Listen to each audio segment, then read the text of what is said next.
ധാരാളം opportunities. ആർസിഎമ്മിന്റെ Abhiyan, RCM ഇന്ന് Abhiyan, RCM business എന്നായിരുന്നു പണ്ട് ഇതിന്റെ പേര്, ആർസിഎം ബിസിനസ്. ഇന്ന് ഇതൊരു മൂവ്മെന്റ് ആയി. അഭിയാൻ എന്ന് പറഞ്ഞാൽ എന്താ? Movement, world of opportunities. അതിന്റെ കാരണം, അത് പറയാനുള്ള കാരണം എന്താന്ന് ചോദിച്ചാല്, ആർസിഎമ്മിന്റെ മൾട്ടിപ്പിൾ റേഞ്ച് ഓഫ് പ്രോഡക്ട്സ് അതിന്റെ ഒരു പ്രത്യേക കാരണം. നമുക്ക് എഗ്രികൾച്ചർ റിലേറ്റഡ് പ്രോഡക്ട്സ് ഉണ്ട്. അപ്പൊ നമുക്ക് കൃഷിക്കാരുമായിട്ട് ബന്ധപ്പെട്ട് നമുക്ക് വർക്ക് ചെയ്യാം. ഇന്നിപ്പം വയനാട്ടില് വലിയൊരു ദുരന്തം സംഭവിച്ചു. ഇന്ന് ഓണം പ്രോഗ്രാംസുകളൊന്നും സെലിബ്രേഷൻസ് ഇല്ല. മണ്ണിന്റെ ശക്തി ഓരോ ദിവസവും കുറഞ്ഞുകൊണ്ടിരിക്കുക ആണോ അല്ലേ?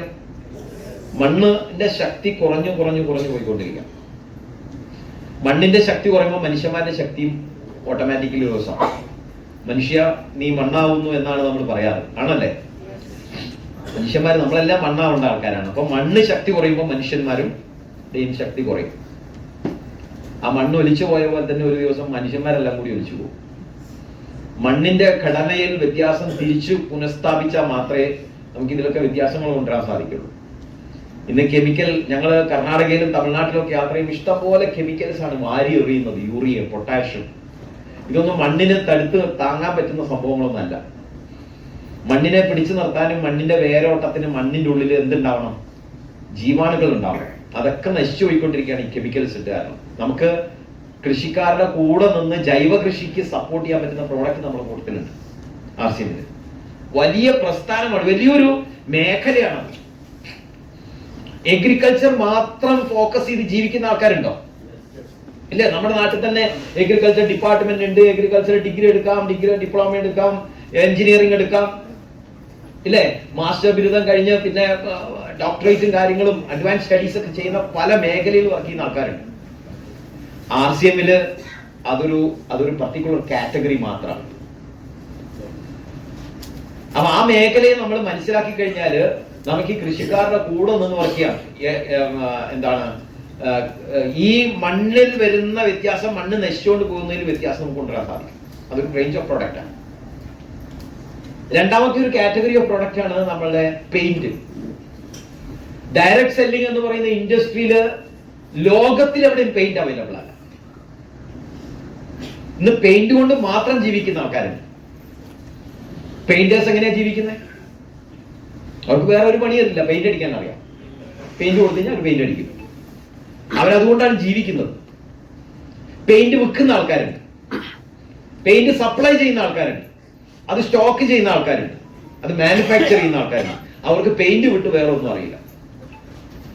അതും അത് ആ മേഖലയുമായിട്ട് ബന്ധപ്പെട്ട എഞ്ചിനീയറിംഗോ ഡിസൈനിങ്ങോ കാര്യങ്ങളോ അല്ലാണ്ട് വേറൊന്നും അറിയില്ല. നമുക്കത് നമ്മുടെ ഒരു പാർട്ടാണ് പെയിന്റ്.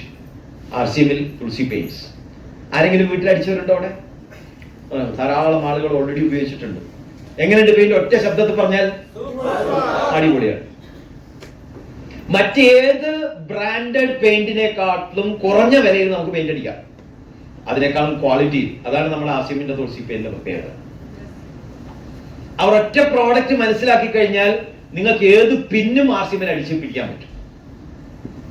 അവർ ഒറ്റ കാറ്റഗറി മനസ്സിലാക്കിയാൽ മതി. ആ ഒരൊറ്റ കാറ്റഗറി മനസ്സിലാക്കി കഴിഞ്ഞാൽ ആർസിഎമ്മില് ഏത് ലെവലിലും വളരാം. ടെക്നിക്കൽ അച്ചീവർ ആവാം, ഡയമണ്ട് ആവാം, എന്ത് പിന്നും അടിക്കാം. ഒരു കാറ്റഗറി. അതുകൊണ്ട് മാത്രം ജീവിക്കുന്ന ആൾക്കാരുണ്ട്. പക്ഷെ ആർസിഎമ്മിലുള്ള ആൾക്കാർക്ക് അതുകൊണ്ട് മാത്രം ജീവിക്കേണ്ട ആവശ്യം ഇല്ല. അതും നമ്മുടെ ഒരു കാറ്റഗറി മാത്രം. പക്ഷെ മനസ്സിലാക്കണം. പിന്നെ അടുത്ത സെഗ്മെന്റ് ആണ് ന്യൂട്രീഷൻ. മനുഷ്യന് അസുഖങ്ങൾ വരാനുള്ള പ്രധാനപ്പെട്ട കാരണം എന്താ? ന്യൂട്രീഷന്റെ കുറവാണ്, പോഷകങ്ങളുടെ കുറവാണ് മനുഷ്യനിൽ മിക്കവാറും 90% പ്രശ്നങ്ങളുടെ കാരണം. കഴിക്കുന്ന ഭക്ഷണത്തിൽ കൂടി വേണം ആ പോഷകങ്ങൾ നമ്മളെ ശരീരത്തിൽ എത്താൻ. നമ്മൾ കഴിക്കുന്ന ഭക്ഷണത്തിൽ കിട്ടുന്നില്ല. അപ്പൊ അതിനെ സപ്ലിമെന്റ് ചെയ്യണം. അതാണ് ന്യൂട്രീഷൻ, ന്യൂട്രിചാർജ് എന്ന് പറയുന്ന ആർസിഎമ്മിന്റെ ഒരു സെഗ്മെന്റ്. അല്ലെ എക്സ്പേർട്സ് അല്ലെങ്കിൽ ഇവിടെ വീരാംഗനയിലൊക്കെ ജോയിൻ ചെയ്ത ആൾക്കാരുണ്ടാ? കൈപ്പൊക്കിയ ആൾക്കാരെ നോക്കൂ. അത് സ്പെഷ്യൽ ആയിട്ട് ട്രെയിനിങ് ആണ്. കമ്പനിയിൽ നിന്ന് ഡയറക്റ്റ് അവർ ട്രെയിൻ ചെയ്യാണ്. വേൾഡ് വൈഡ് അല്ലെങ്കിൽ ഇന്ത്യയിൽ നടക്കുന്ന ടേൺ ഓവറിൽ ഏറ്റവും top segment of turn over നടക്കുന്ന സെഗ്മെന്റ് ആണ് എഗ്രികൾച്ചർ. അത് കഴിഞ്ഞാൽ വരുന്നതാണ് കോസ്മെറ്റിക്സ്. അത് കഴിഞ്ഞ് വരുന്നതാണ് health and nutrition. Top turn overs. ഇന്ത്യയിൽ നടക്കുന്ന കാറ്റഗറി വൈസ് എടുത്തു കഴിഞ്ഞാൽ ഏറ്റവും ടോപ്പിൽ നടക്കുന്ന കാറ്റഗറി എടുത്താൽ ആദ്യം എഗ്രികൾച്ചർ, പിന്നെ കോസ്മെറ്റിക്സ്, അത് കഴിഞ്ഞാൽ ഏതാ വരിക? Nutrition, health and nutrition. ആ സെഗ്മെന്റ് നമുക്കുണ്ട്. അവർ ഒറ്റ കാറ്റഗറി മനസ്സിലാക്കിയാൽ ഇഷ്ടം പോലെ. ഇപ്പൊ ഏതെങ്കിലും ഹോസ്പിറ്റൽസ് ഒക്കെ ചെന്നാൽ ഹോസ്പിറ്റലിൽ ലൈസൻസ് കിട്ടണമെങ്കിൽ ഡയറ്റീഷ്യൻസും ന്യൂട്രീഷനിസ്റ്റും ഒക്കെ ആവശ്യമാണ്. ആണോ അല്ലയോ? അവിടെ വേണം. ഫാർമസിസ്റ്റ് പോലെ തന്നെ ഇമ്പോർട്ടന്റ് ആണ് ന്യൂട്രീഷനിസ്റ്റും ഡയറ്റീഷ്യൻസും ഒക്കെ. ഒരു ഹോസ്പിറ്റലിൽ വളരെ ഇമ്പോർട്ടന്റ് ആണ്. നമുക്കതൊരു കാറ്റഗറിയാണ്. നമ്മൾ ന്യൂട്രീഷനെ പറ്റി പഠിക്കണം. ഒരു മനുഷ്യന്റെ എല്ല് ബലം കിട്ടണമെങ്കിൽ എന്ത് വേണം? ഒരു ഓർഗൻസ് പ്രോപ്പറായിട്ട് നമ്മുടെ മെറ്റാബോളിസം പ്രോപ്പറായിട്ട് വർക്ക് ചെയ്യണമെങ്കിൽ നമ്മൾ ഏതൊക്കെ പോഷകങ്ങൾ, എന്ത് മിനറൽ വേണം, എന്ത് വിറ്റാമിൻ വേണം, പ്രോട്ടീൻ നമ്മുടെ ശരീരത്തിൽ എങ്ങനെ വർക്ക് ചെയ്യും.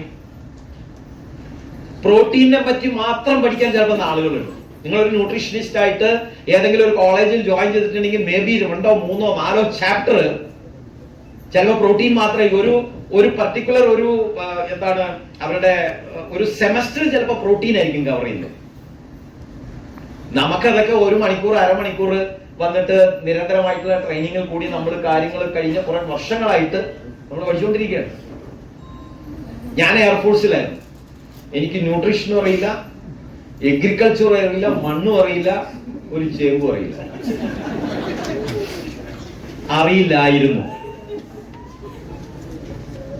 പക്ഷെ കഴിഞ്ഞ 19 വർഷത്തെ നിരന്തരമായിട്ടുള്ള ഈ ട്രെയിനിങ്സും ക്ലാസും പല സ്ഥലത്ത് പോയിട്ടുള്ള വർക്കും പല ആളുകളുമായിട്ടുള്ള ഇന്ററാക്ഷൻസും ഇങ്ങനെ തുടങ്ങിയിട്ടുള്ള ട്രെയിനിങ്ങിലൊക്കെ അറ്റൻഡ് ചെയ്യാനുള്ള അവസരങ്ങളൊക്കെ കിട്ടുന്ന വഴി കാര്യങ്ങൾ പഠിച്ച് ഇതിന്റെ സർട്ടിഫിക്കേഷൻ കോഴ്സുകൾ അറ്റൻഡ് ചെയ്യാൻ പറ്റി. അതിനകത്ത് എക്സാം എഴുതാൻ പറ്റി. ചില സർട്ടിഫിക്കേഷൻ കോഴ്സുകൾ പാസ്സാവാൻ സാധിച്ചു. കുറെ ആളുകളുമായിട്ട് ഇന്ററാക്ട് ചെയ്യുമ്പോൾ തന്നെ മെല്ലെ ഓരോ കാര്യങ്ങൾ പഠിച്ചെടുക്കുക. RCM എന്ന് പറയുന്ന ബിസിനസ് മാത്രമല്ല, ജീവിതത്തിൽ സക്സസ് ഈസ് നോട്ട് ഓവർനൈറ്റ്. ഒരു രാത്രി കിടന്നുറങ്ങി, രാത്രിയിൽ സ്വപ്നം കണ്ടു, കോടിക്കണക്കിന് രൂപ അക്കൗണ്ടിലേക്ക് വന്നു, സക്സസ്ഫുൾ ആയി. It is not possible. Possible ആണോ? Not possible. കോടിക്കണക്കിന് ആൾക്കാരുടെ ഇടയിൽ ആർക്കെങ്കിലും ഒരാൾക്ക് ചിലപ്പോൾ ഒരു ലോട്ടറി അടിച്ചേക്കാം, അത് രക്ഷപ്പെട്ടേക്കാം.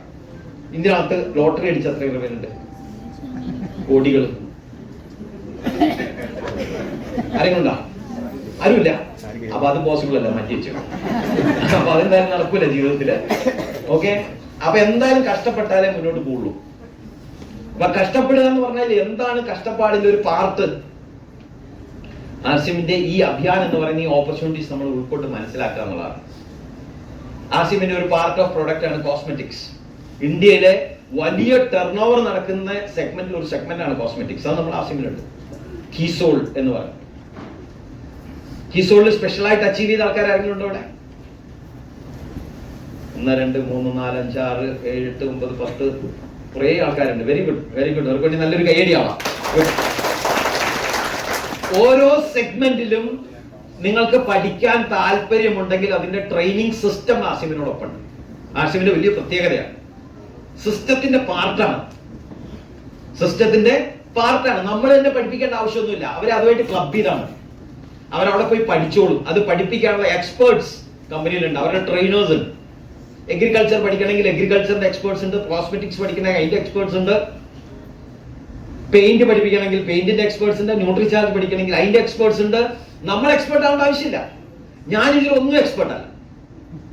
പക്ഷെ എന്റെ ടീമിൽ ഇതിനകത്തുള്ള എക്സ്പേർട്സ് ഉണ്ട്. എങ്ങനെ വന്നു? കമ്പനിയുടെ എക്സ്പേർട്സിന്റെ ട്രെയിനിങ് അറ്റൻഡ് ചെയ്ത് അവരുടെ എക്സ്പേർട്സ് ആയി. എനിക്ക് PV എങ്ങനെ വരുന്നു മാത്രമേ അറിയൂ. അതിന്റെ പെർസെന്റേജ് കണക്കൂട്ടാൻ അറിയാം. ഈ PV എങ്ങനെ ക്രിയേറ്റ് ചെയ്യണം, അതിൽ നമ്മൾ മാസ്റ്റർ ബില്ല് എഴുതാം. RCMൽ സക്സസ്ഫുൾ ആവും.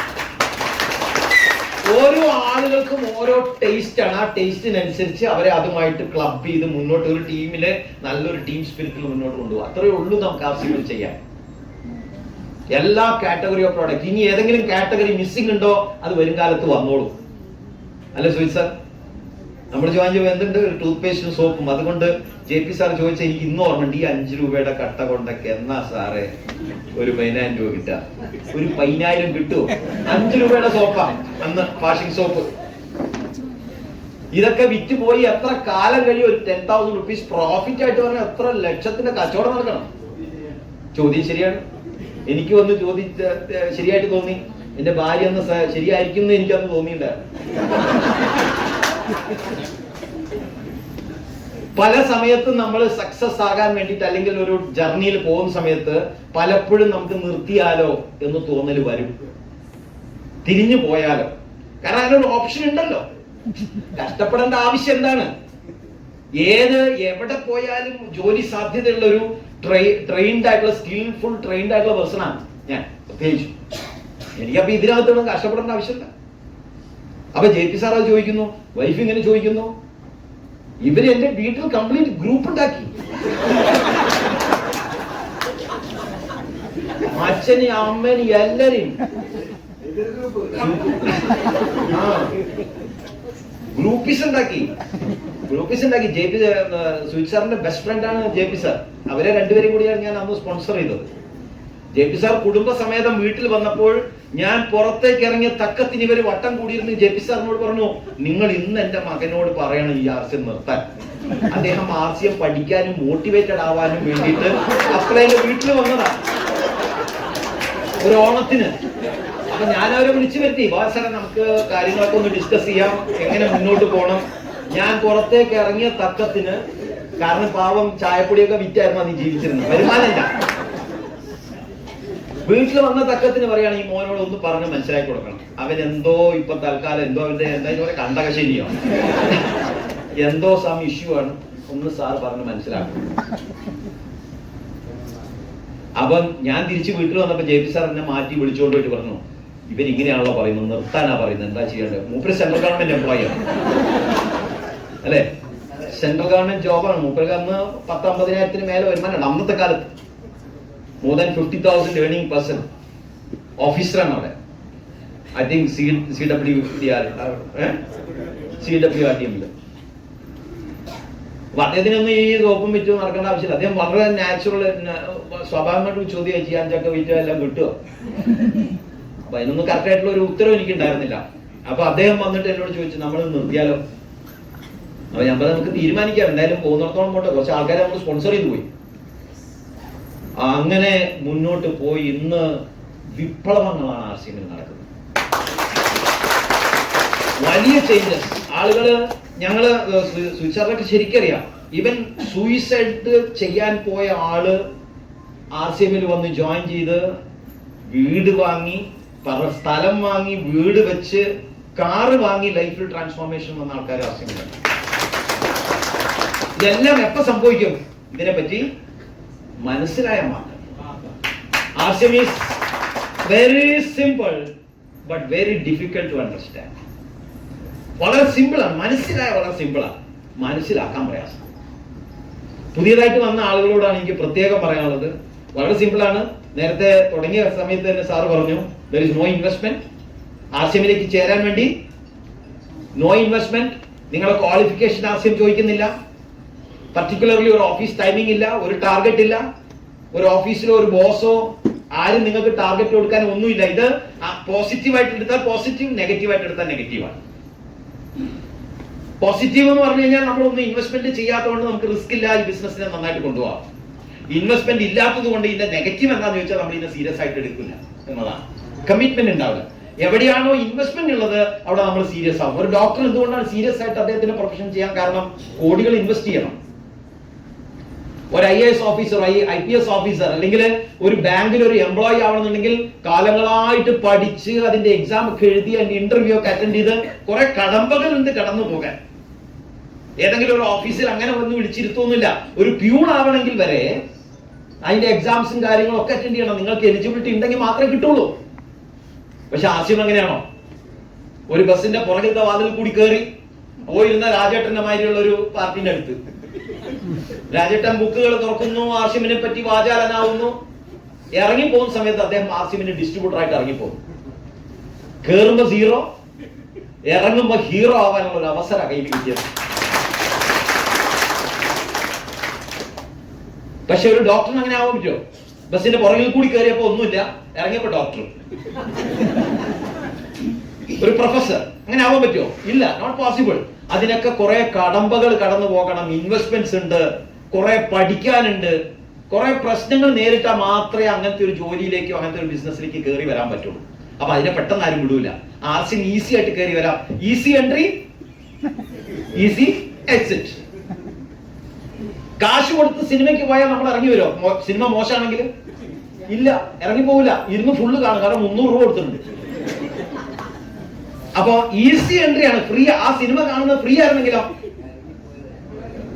ഫ്രീ ആയിരുന്നെങ്കിൽ എപ്പോ നമ്മൾ ഇറങ്ങിപ്പോയി നോക്കിയാൽ ഇന്ന് നമ്മൾ ലാസ്റ്റ് വരെ ഇരിക്കും, ഇല്ലേ? എന്തുകൊണ്ടാ?